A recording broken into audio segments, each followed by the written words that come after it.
Hi, my name's Richie. I'm pushing 70 years of age now. I wouldn't call myself a technophobe, but I certainly wouldn't say I'm technically savvy either.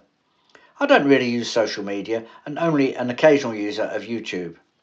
I'm telling you all this because the most important point I want to make is if I can create my own YouTube channel and post videos, then I don't doubt that you can. This isn't a detailed technical video full of jargon, partly because I don't know a great deal, and what I do know I don't understand. This is more about my experience, with a few tips along the way. And if you stick with this short video, you'll see what happens when I let our 31-year-old son get hold of my latest filming gadget. My YouTube story starts with an interest or hobby, whatever you want to call it. It's not easy to make money on YouTube. You really have to be doing it because you want to, because you enjoy it. Equally, it doesn't have to cost you any money either. I will tell you what apps I use to create my videos. And YouTube don't charge to create an account and upload either. My account is called Richard Evans Walks. The clue's in the name, what my videos are about. It's simple but important. I probably should have called it London Walks because realistically they will probably all be about London. Equally, I could easily call my account Celebrity Walks because they really focus on places associated with famous people. But the fact I dislike the word celebrity has made me reluctant to do that. The camera I use is simply a smartphone. In my case, it's an iPhone 15. I'll be the first to admit that my visual content can be quite boring and static, but hopefully if you follow my video journey from my first one about Hampstead, you will see slow improvements. The truth is, the filming is done when my wife Lorraine and me are out for a walk. I don't make a special trip, so I don't let the filming get in the way of a good walk. Lorraine wouldn't want to stand around while I set up tripods and check in light meters, etc. So I just grab 30-second clips and use the editing app to freeze and slow down the clip to suit whatever I want to say. I was born and bred in London, although I no longer live there. We visit on short breaks regularly. London never fails to interest and surprise me. We'll do maybe a West End show or some live music, plus the obvious attractions, which I'll never tire of. But we always fit in a walk. They've evolved into seeing the houses and streets where modern history has been made. It's a side to London that gets you away from the tourist hotspots and gets you into areas that can be quite quiet and picturesque. My Chelsea videos, for example, if you look at all the scenes away from the King's Road, you hardly see anyone, which was all filmed no more than 10 minutes away on a Saturday afternoon. The other thing we will inevitably do is take in a pub or two. The editing app I use for free is called InShot. There are others, of course, but I find this one simple enough to use. It's still a learning process for me. My Hampstead video was very basic, but my Chelsea videos I've started to experiment a little, and you'll also see I've learned how to add text.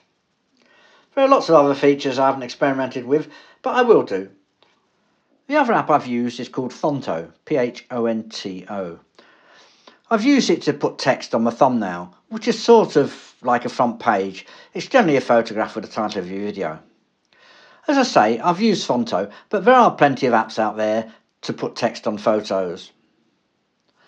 So I said at the beginning that you don't have to spend money, and that's true. But I have bought myself a gimbal. I think it costs about £50, and it's to steady your camera when you're on the move, or as my wife would say, to stop it looking like Cloverfield.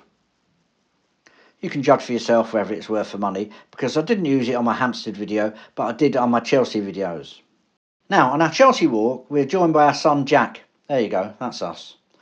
Jack has an inquisitive mind when it comes to gadgets, so he has to just try it. I thought you might like to see the result. So that's a little joystick. Yeah, I'll get that. Oh, okay. Right, can we just stop videoing this now? Look, where's he going? Look, Jack. He's all over the show. Look, I shouldn't have to do that, right? He should just do it himself. I know, but this is for the sake of...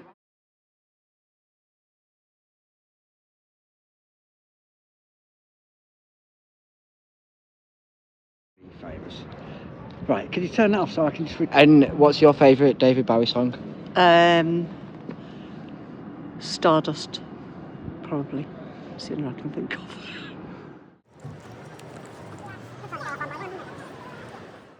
I'm a bit squiffy. Just saying. What's he doing now? I hope it's not going on YouTube.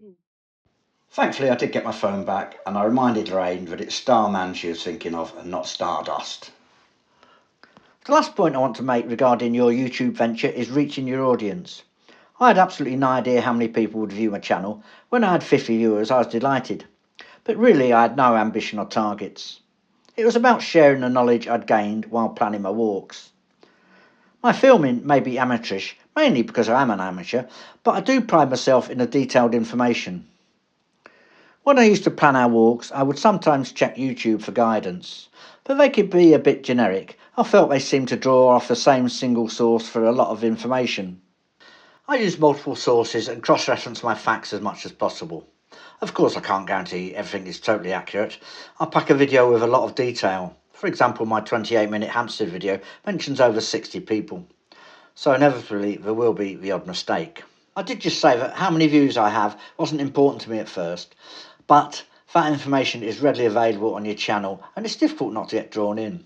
So I'm doing what most people do and try and reach a wider audience. This seems very difficult to do as you're relying on YouTube reaching out to that wider audience, and that's partly based on how many views you've already had. The more you've had, the more they promote it. So I'd be grateful if you could help me promote my channel by giving me a thumbs up, maybe sending a link to a friend and subscribing. Subscribing doesn't cost you anything. It will mean you get a notification whenever I post new material on my channel. Now, I hope I've helped a little to reassure you that it isn't too difficult, and I hope you get as much fun out of it as I have.